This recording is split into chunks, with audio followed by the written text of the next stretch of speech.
Welcome to Resilient Minds 365, where we discuss the resilient stories of entrepreneurs, professionals, and students with mental illnesses to encourage you to strive, thrive, and live in abundance. I'm your host, Cleone Crawford.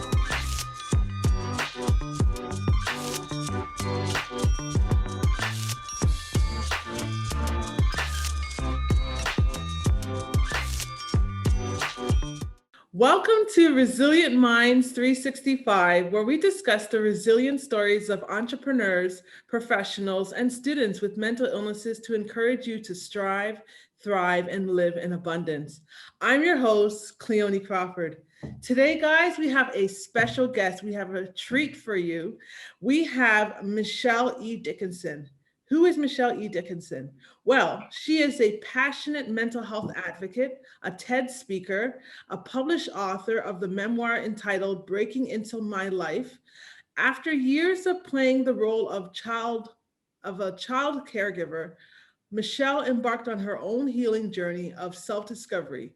Her memoir offers a rare glimpse into a young girl's experience living with and loving her bipolar mother. Michelle spent years working to eradicate the mental health stigma within her own workplace by elevating compassion, causing more open conversations, and leading real change in how mental illness is understood in the workplace. Michelle also knows firsthand what it feels like to struggle with a mental illness after experiencing her own depression due to challenging life events of her own just a few years ago. Michelle recently concluded her 19-year pharmaceutical career and became an entrepreneur. She has emerged from her own challenging life events with strong desire to positively impact the mental health landscape with the first responder community, the workplace, and within local communities. So with that said, I present to you Michelle E. Dickinson. Thank you, thank you, thank you, Michelle. Oh, you're so welcome, Clooney. I'm so glad to be here. Thank you for having me. It's such a cool platform you have. I love what you stand for. Thank you so very much. I'm just hoping that people will be able to be inspired by your story and by the stories of our guests who have lived experience so that we can kind of eradicate and change the stigma and remove the stigma from mental health challenges. So Exactly. I love it. awesome. So tell us more about your profession now, a little bit what you do. I see that you're a TED speaker, which is amazing. So you're a speaker, you're an author. Like, tell us more about what you do. Sure. Sure. So, as you said in the intro, I spent 19 years in the pharmaceutical industry, and last year I became an entrepreneur. Mhm. And it's been a wild ride. Because I gave my TED talk and shared my story about caring for my mother, I got really connected to wanting to be more of the change in the world. Mhm. And after I gave my TED talk, I was like really empowered and overwhelmed by the power of storytelling and how that had people coming up to me wanting to talk about their own mental illness or a loved one's mental illness. And so that really gave me the confidence to say, like, I'm going to write a book, because I feel like if I go first, if I can be one of the people going first, then others might be more willing to talk openly about their mental illness. Mhm. And so got really connected to going first and telling my story and being an advocate, that I eventually created my own company called Trifecta Mental Health. Oh. And so what I'm doing within my company is I'm helping organizations be cultures of true inclusion for people with invisible disability. So Mhm. that's really what I'm up to. I want leaders to remember cost how costly it is for people to go out on disability with a mental illness. So why not do things proactively so their people are cared for? And one of the ways I do that is I have a resilience program that I deliver to both the private and the public sector to help people stay empowered, especially now during the pandemic. Amazing. That is awesome. Oh, It's thank you. so you're welcome. And so when you were in the pharmaceutical companies, was that for drugs that had to do with mental health, or is You just know, yeah, it's funny. My mom, throughout my childhood, having bipolar disorder back in the 70s and 80s was very different than having a diagnosis of bipolar today. My Yes. mother had been on so many different drugs. Certain drugs would work, then they wouldn't work. And so she was always constantly on new medication, and the side effects were just horrendous. Yes. So when I was sort of deciding where I wanted to work, I was transitioning from another company. I was looking at organizations that were making a difference in the mental health space. And I found myself gravitating to the last company I worked for, they were in the neuroscience space, and they were leading the way in new treatments for people with all kinds of invisible disabilities. Amazing. Yeah. Amazing. So Yeah. you mentioned that your mother had bipolar. I can identify that as a woman living with bipolar as well. Mhm. So how was that experience, having to care for your mother who had bipolar? Yeah, it was really hard. I will tell you, I'm grateful for to see how beautiful people like you who are thriving in the face of a disability like a bipolar disorder, right? My mother, it was a different time then. She was on all kinds of different medications. She had been in and out of mental hospitals throughout my childhood. Mhm. She had the rapid mania and then the deep depressing lows where all I could do is sit there, and there's nothing I could do to have her stop crying because she was just so depressed or Mhm. nervous or upset. She would go away to the mental institutions and have to deal with, therapies like shock therapy. Um, so it was hard. It was really, really, it was a journey to be on that with her. But then when she had her mania, it was like Disney. So I would Yes. just sort of hold on for the ride because there was nothing I couldn't do that my mother wouldn't love in those small moments. So it was definitely a trying experience to care for someone. It was like the adult being the child and the child being the adult role Yes. reversal, you know? Yeah, Mhm. And would you say her episodes, were they more was she more manic than depressed, or the other way. She the was other way? yeah, I found that she was much more depressed, or as a little girl, that's what I remembered the most because I had the least amount of control over that. Like, from your own experience, when you're depressed, there's Mhm. nothing that someone can really do to pull you out of that. That's Oh, really that's really the most frustrating thing for a caregiver is the inability to sort of ease their pain or ease their sadness. There's nothing you can do. So that was the reality. I think she spent most of her time in depression, which is wow. sad. Yeah, definitely, definitely. So my question, so we're going to dive right into the interview then. Sure. So what is your mental health diagnosis? I know you talked about in the bio, we talked about depression. Yeah. Were there any other mental illnesses, and when were you diagnosed? So my story is that I was adopted. So I did not believe that I would ever experience my mother's illness because we didn't share the same bloodline or genetics. So I never imagined I would ever deal with that. Sorry, I have a puppy. Um, but I was dealing with a life event. So when I had a pretty significant life event come along, I was diagnosed with depression Mhm. because and it also helped me realize that nobody's immune to mental illness, right? Like I maybe dealt with seasonal depression a little bit, but Mhm. then my marriage ended and I found myself really depressed. And because I had begun the advocacy work, I was very comfortable with finding a therapist, and I found one and Mhm. immediately got myself into care. So I was diagnosed with depression. Um, and I navigated it. It was due to the life event, so it's not a chronic depression, thank God. Although the pandemic has definitely been challenging, Yeah, definitely. I will say absolutely. But yeah, so that was my diagnosis, was depression. Okay. So tell us more about your mental health story of resilience.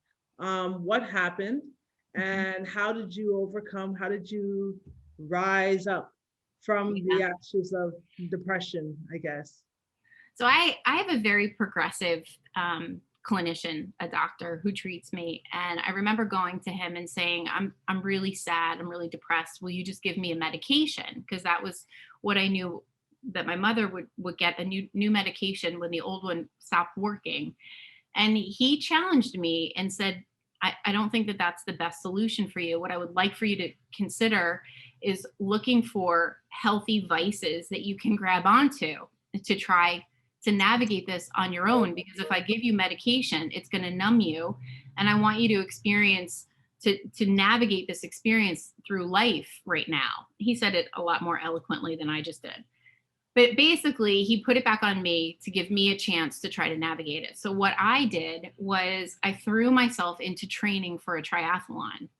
Oh, And I never had done a triathlon. I had like dreams of it. I had done a half marathon, barely, several years earlier, but my cousin challenged me. My cousin, him and his girlfriend were doing a triathlon, and he's like, why don't you train with us? Why don't you, get yourself on a plan and train? And so, you know what, Cleandra, I actually went and I started running, I started swimming, I started cycling, and that required good energy. So it required a good diet, right? mhm. So before I knew it, I was addicted to this exercise, this training, and I was getting in great shape, and I was feeling really good about my body.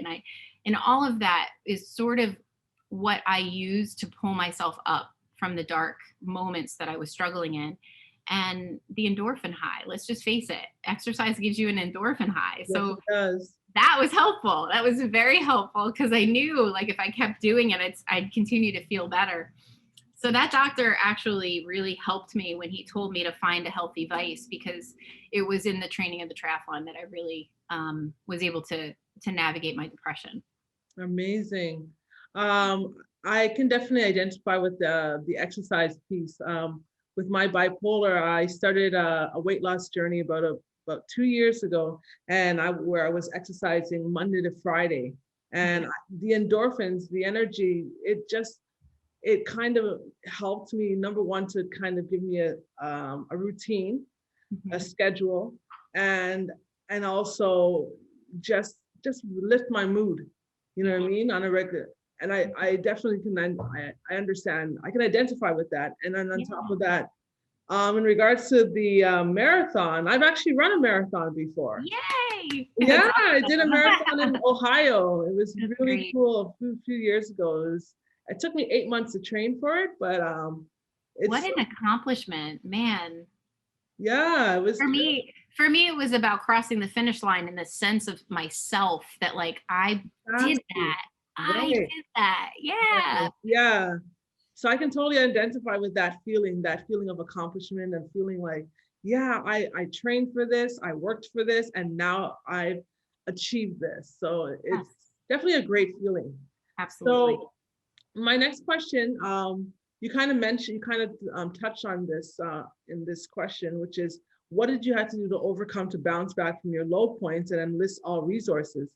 So Yeah. I know you talked about the triathlon. Were there Yeah. any other resources that helped you to bounce back from You your know, low points?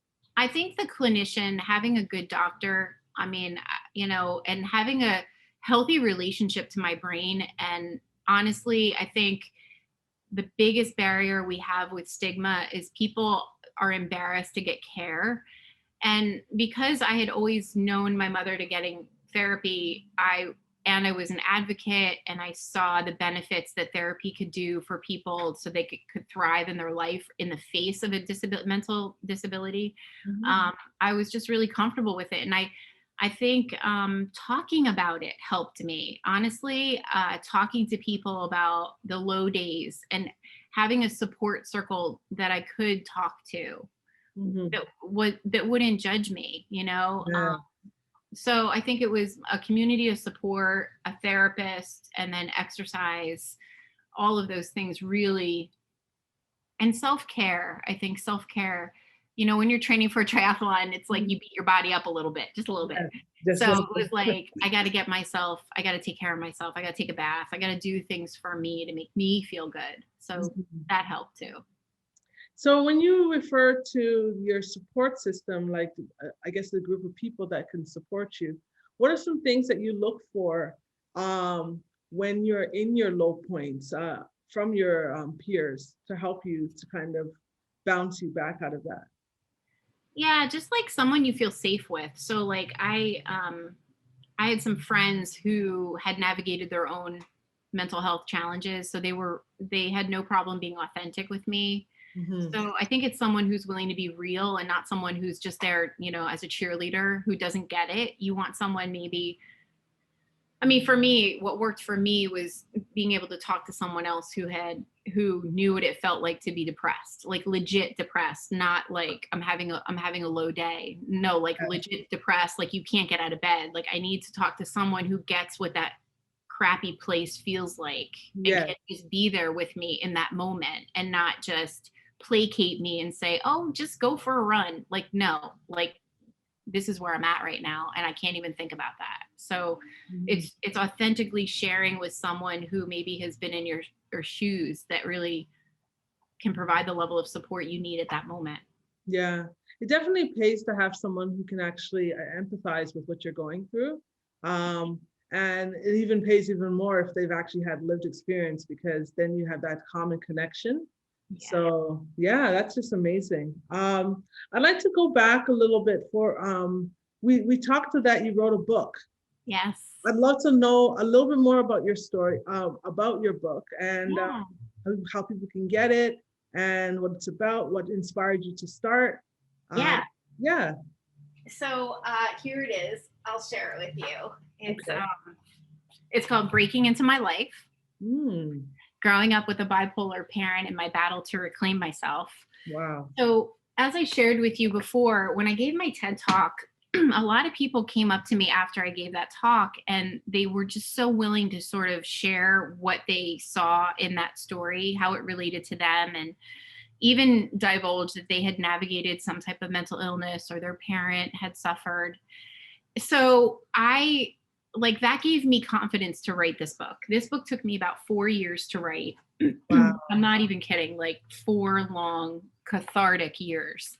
I believe you. Because yeah, you get it. um, just because if I was going to write one book in my life, I wanted it to be right. So I spent a lot of time. I worked with an amazing writing coach. She would coach me, and I wanted to vividly represent the experience of my childhood. Mhm. Because if I could vividly represent the experiences that shaped me, the good, the bad, the ugly, then I could help people understand what life is like with a mental illness. And that was my goal. Like, I need to take them with me on the journey. I need them to feel what I felt.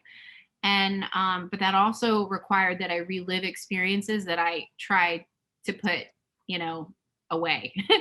Mhm. So I often laugh and say my writing coach doubled as my second therapist because Mhm. we were unearthing some things that, in order for people to really get the impact, they have to walk there with you. And in order for that to happen, you have to relive it. So what it is it talks about, I take you on a journey from my childhood, from the earliest moments where my mother had demonstrated signs of bipolar disorder up until she passes away.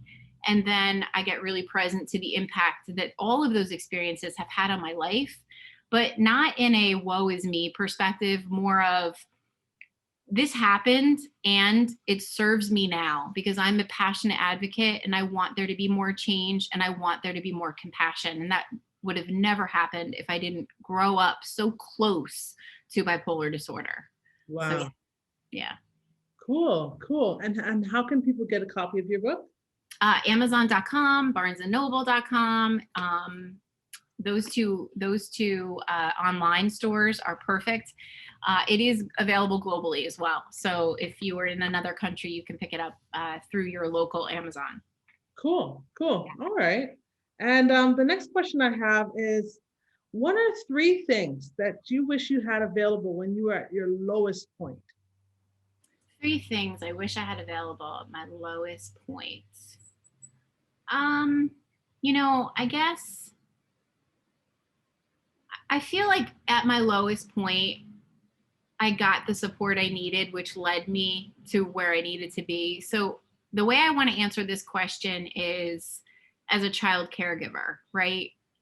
So, what I wish was available to me as a little girl growing up with a mother with bipolar, I kept that a secret. I was very protective of the family secret. I didn't want anyone to know.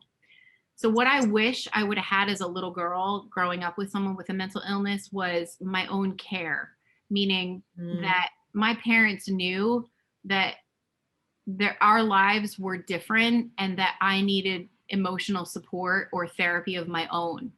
So my wish would be that if there are children out there loving a parent or a loved one with a mental illness, that they're in therapy so that they can separate what is theirs and what is their family's. Right. You know, I couldn't do that. I always felt like it was my fault she was crying. So at my lowest point, I felt very alone as a little girl. So Mhm. if I had a therapist of my own and could talk about those emotions and those feelings I was having looking at my crying mother, it probably would have served me a lot more with my own self-love, my own self-confidence, and my own um, emotional well-being. Mhm. Yeah. Cool. All right. So my next question is, so what words of hope can you give to our listeners? Words of hope can I give to the listeners? You know what? Everything is temporary. And Yeah. I say that, you know, I think about the pandemic, for example, like this can't go on forever. It's going to end at some point, right? Like Yes. everything is temporary, and you get to write your future. You get to write your present moment, how things go, or you can be the victim of your past, right? Hmm. Um, and you have more control over your well-being than you think. I think a lot of people, it's very easy to become resigned, right? I always say to people, get yourself a therapist before you need a therapist. People don't do it, but when you're in crisis, it's really frustrating to try to find a therapist and be in crisis. Yes. So, I mean, you have more control than you believe. And I think, you know, I go back to my therapist telling me find a healthy vice. So I did, in my case, probably didn't have a severe case of depression, but I had my own depression. I found ways to own my health, my well-being. So I think it's really important that we try to reflect on what it is we have full control over. We don't have control over a drug, but what we do have control over is moving our body, focusing on what maybe is going to be good that I eat that is going to serve my wellness and my brain, you know, maybe making better choices. So I think it's important to remember that we do have a lot of control over our well-being. We have more than we think. So find what you do have control over. That's good. That's good. Awesome. So with that said, we are going to switch over to the more funner side of this Ah. interview. So we are going to talk about music therapy. As you can see behind me, there's a book. It's called The Music of My Life. It's my personal story where I talk about music therapy and bipolar and my journey. So my question to you is, what type of music do you like? What type of music do you like? That's my first question. What kind of music don't I like? You're eclectic then. Plenty. I like it all. I mean, I have my moods. My moods are anywhere from, you know, like rock to blues to jazz. I was listening to jazz Christmas this morning. Mm, I mean, I like it all. I mean, I don't know that there's a genre that I don't particularly like. Even country, I like country. you like country. I do. I Oh, like it all. I'm telling you okay. what, I I like it all. will not judge you for the Do country. not judge me. Please don't judge. Well, with that said, I would like you to think deep. If you were to think of one song that best describes your journey, what would it be and why? Oh my goodness. That is such a hard question. I know. It's such a hard question. I don't know. I don't know.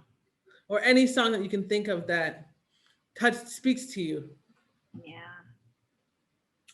Um, I mean, I love Happy. Happy by Pharrell.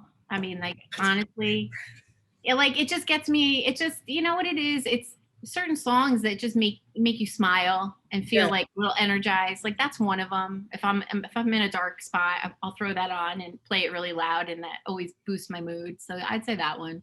Okay. Yeah. It's funny you say that because that song, when it first came out, when I first learned about it, after I think it was in the Academy Awards, they had the Academy Awards, and he performed it.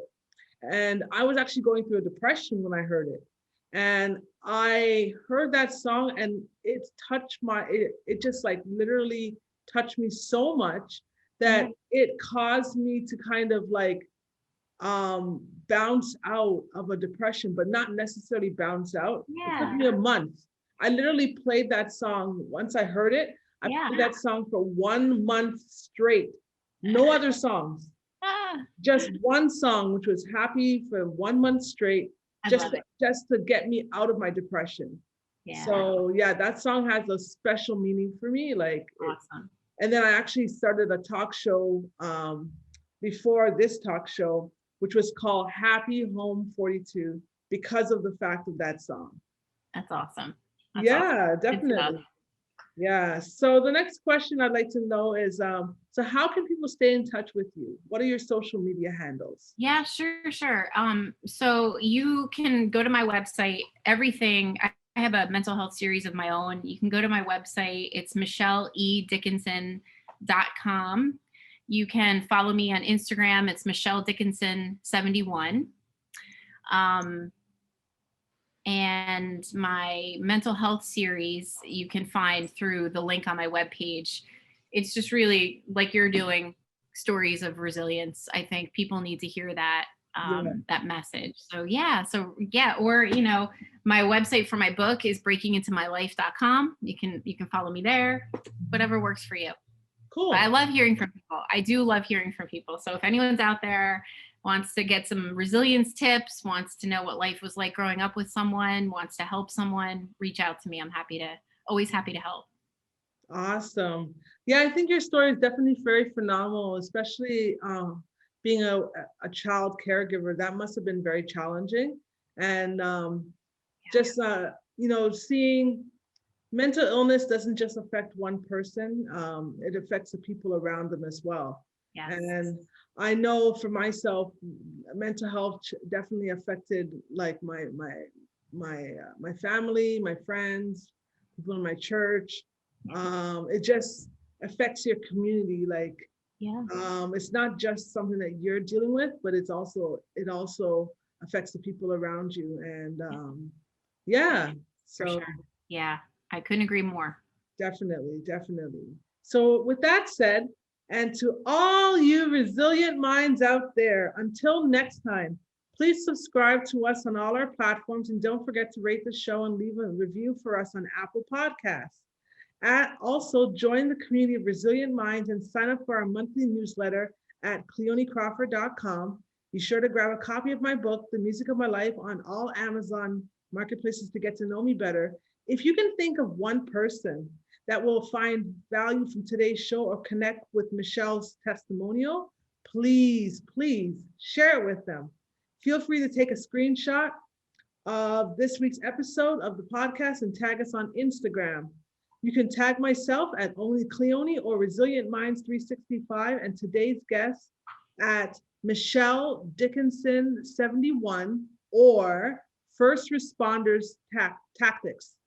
And remember, mental health is not a death sentence. Despite your illness, you can strive, you can thrive, and you can live a life of abundance. Until next time, I'm Cleone Crawford, and I'm signing off.